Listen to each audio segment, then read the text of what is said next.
Dear Papa Mets, dahil sa business tricks mo, nagkakagulo na ang mga tao sa'yo.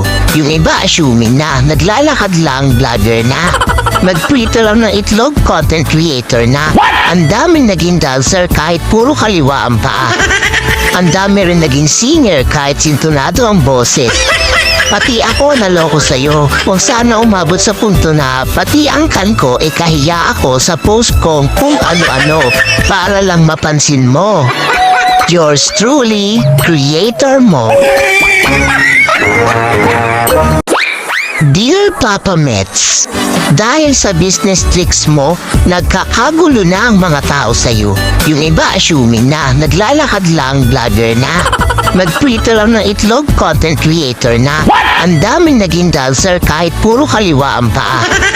Ang dami rin naging singer kahit sintonado ang boses.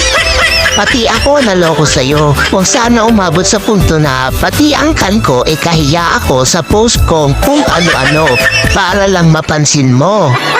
Yours truly, creator mo.